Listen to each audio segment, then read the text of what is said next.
I am Ahmedabad 25 lakhs. I am Bangalore 24.5 lakhs. I am Calcutta 27 lakhs. ISB Hyderabad 40 lakhs. XLRI 14 lakhs. This is the fees of top MBA colleges in India. And do you think the tuition fees is the only cost that you'll be bearing for the MBA?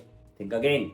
There are a lot of hidden costs plus a lot of expenses that you will be bearing while you go for your MBA. Stay tuned till the end because we will be discussing a lot about it and we will be discussing how to plan your finances exactly so that you do not go bankrupt or blindsided. Let's get started. Tuition fees जो कि है तुम्हारी 15 लाख से 30 लाख तक और ये सिर्फ tip of the iceberg है। ठीक है, इसके अलावा बहुत सारी कॉस्ट आती हैं जब तुम एक एमबीए करने जाते हो। सबसे पहली कॉस्ट आती है तुम्हारी एकोमोडेशन एंड फूड कॉस्ट। अब जितने भी इंडिया के अंदर टीयर 1 कॉलेजेस हैं वो या तो मेट्रो सिटीज में हैं या फिर टीयर 1 सिटीज में हैं and that actually make sense क्योंकि कंपनीज वहां पे सबसे ज्यादा आती हैं, वहां पे सबसे ज्यादा कंपनीज होती हैं, इंडस्ट्रीज वहां पे होती हैं और इसलिए दैट मेक सेंस। अब लेकिन जब तुम इस एमबीए कॉलेज के अंदर जाते हो यहाँ पे अकोमोडेशन के दो मेजर ऑप्शन तुम्हें मिलेंगे। One is in campus hostels and the other is off campus. अब इंडिया के अंदर मेजॉरिटी ऑफ द कॉलेजेस के अंदर आपको इन कैंपस हॉस्टल की फैसिलिटी मिल जाएगी। इस फैसिलिटी के लिए आपको ये कंपलसरी भी है पहले तो, और इसके लिए आपको देने पड़ेंगे समवेयर अराउंड 3 लाख से 5 लाख रुपए पर एनम। तो 3 to 5 लाख तो यहाँ पे डायरेक्टली ऐड हो जाते हैं। अब कुछ कॉलेजेस ऐसे भी हैं जिनके पास इन कैंपस फैसिलिटी नहीं है या फिर अगर है तो वो बहुत ही लिमिटेड है, इसलिए वो आपको बाहर भी ऑफ कैंपस की फैसिलिटी भी देते हैं, जैसे कि नार्सी मुंशी मुंबई में है। अब जैसे एक कॉलेज में मैं था, that is the Tata institute social science Mumbai, ये चैम्बूर में है। इसके अंदर इन कैंपस की हॉस्टल की फैसिलिटी है पर that is reserve for the reserve category. यहां भी रिजर्वेशन है। अब ये तो हमें मिला नहीं। दूसरा ऑप्शन था कैंपस का ऑफ कैंपस हॉस्टल, कॉलेज का ऑफ कैंपस हॉस्टल। ये था कॉलेज से लगभग 3-3.5 किलोमीटर दूर और एक काल कोठरी जैसा था, तो ऑब्वियसली उसकी कॉस्ट भी हाई थी क्योंकि मुंबई था। देन वी गाइस डिसाइडेड, मैं और वहां पे मेरे 3-4 दोस्त बन गए थे, तो वी गाइस डिसाइडेड कि हम लोग इस हॉस्टल में, इस काल कोठरी में तो नहीं रहेंगे, तो हम कहीं बाहर रेंट पे कोई फ्लैट ले लेते हैं। एक तो मुंबई में फ्लैट मिलना इज सुपर डुपर मुश्किल, अगर आप मुंबई से हो तो तुमको पता ही होगा।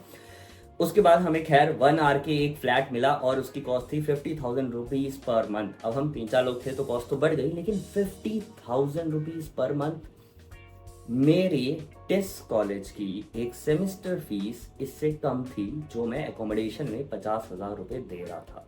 तो अब आप किसी भी कॉलेज में जा रहे हो, आप मान के चलो 3 लाख से 5 लाख रुपए बहुत प्यार से आपके चले गए हैं एकोमोडेशन और फूड में। और फूड से ऑब्वियसली मैं बात कर रहा हूँ मेस के फूड की। आप जो जोमेटो कर रहे हो, जेप्टो कर रहे हो, इसकी कॉस्ट तो अभी इंक्लूडेड भी नहीं है। खैर वो तो डिपेंड करता है आपके अपने ऊपर कि आप किस चीज में कितना स्पेंड करने वाले हो, इसकी कोई लिमिट नहीं हो सकती। तो 5 लाख यहाँ पे बेसिक एक क्राइटेरिया आप मान। अब आती है वो कॉस्ट जो सबसे ज्यादा लोग इग्नोर करते हैं, that is the opportunity cost. अब ये कॉस्ट ज्यादा सेंस उन लोगों के लिए बनाती है जो लोग अभी किसी जॉब में हैं और एक ठीक ठाक जॉब में हैं। ठीक ठाक जॉब से मेरा मतलब है तुम लगभग 8 लाख का पैकेज पे हो, तो 8 LPA अगर तुम अभी कमा रहे हो और बेसिक जो आपका एप्रिसिएशन हो रहा है वो 10% के आसपास हो रहा है, एक जॉब स्विच भी मारोगे, क्योंकि जेनजी कहाँ एक ही जॉब में टिकी रहती है, तो आप एक जॉब स्विच भी मारोगे और आराम से 12 लाख से 15 लाख के पैकेज पे आप पहुंच सकते हो 2 साल में।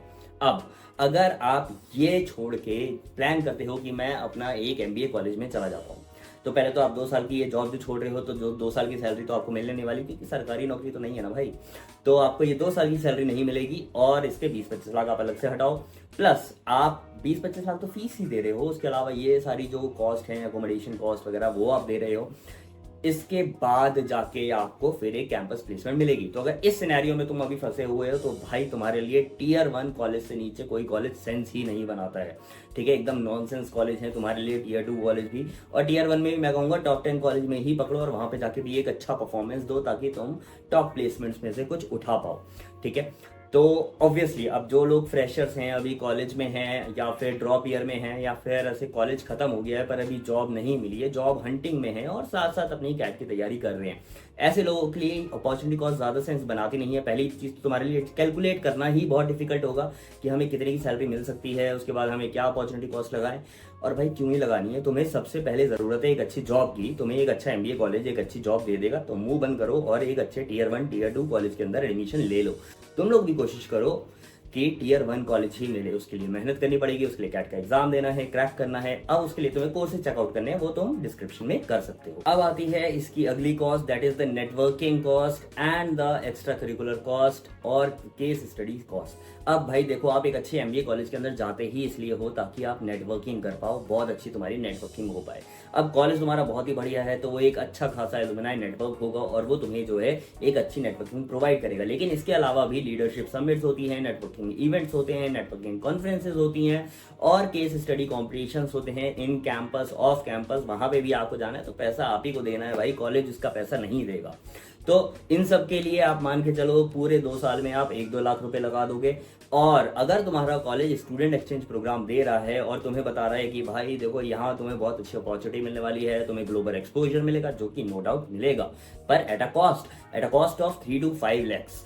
ठीक है, तो इसके 3 से 5 लाख अलग से, 1-2 लाख रुपए तुम अलग रखो अपने नेटवर्किंग कॉस्ट के लिए, तो ये एक और कॉस्ट इंक्लूड हो जाती है। अब आती है सबसे फाइनल कॉस्ट, जो कि अगेन एक इंपॉर्टेंट कॉस्ट है, that is the cost of the books and the subscriptions that you will require when you will go into an MBA college. तो एमबीए कॉलेज में जाके देखो, अब वहाँ पे लाइब्रेरी होती है लेकिन तुम्हें किताबें तो खरीदनी ही पड़ेंगी। ठीक है, तो कई सारे सब्सक्रिप्शंस होते हैं, सॉफ्टवेयर होते हैं जिनके तुम प्रीमियम वर्जन लेते हो और कहीं ना कहीं वो मैंडेटरी भी होते हैं। ऑब्वियसली तुम्हें अपने कॉलेज की स्टूडेंट आईडी दिखा के कुछ डिस्काउंट मिल जाएगा, तो 2 साल के लिए तुम मान के चलो कि इसके ऊपर तुम 50,000 या फिर 1 लाख रुपए, depending upon the college and the software that you require, तुम इस पे खर्चा करोगे। तो ये एक कॉस्ट भी तुम्हारे इसमें ऐड हो जाती है। और एक्स्ट्रा करिकुलर में मैं बिल्कुल भी उस कॉस्ट को इंक्लूड नहीं कर रहा हूँ जो तुम अय्याशा करने वाले हो अपने एमबीए कॉलेज में जाके। वैसे ऑनेस्टली इस नोट करनी भी नहीं चाहिए, कॉलेज जा रहे हो उसका पूरा फायदा उठाओ, ऐश मत करो। अब आता है आखिरी कॉस्ट, जिसके बारे में ना कोई बात करता है ना कोई तुम्हें बताएगा, और ये कॉस्ट है तुम्हारा post MBA life inflation cost. अब भाई देखो, जब तुम एमबीए कर लोगे, तुम्हारी प्लेसमेंट लग जाएगी, तो तुम एक अच्छी खासी कंपनी में मिडिल मैनेजमेंट के रोल पे होगे।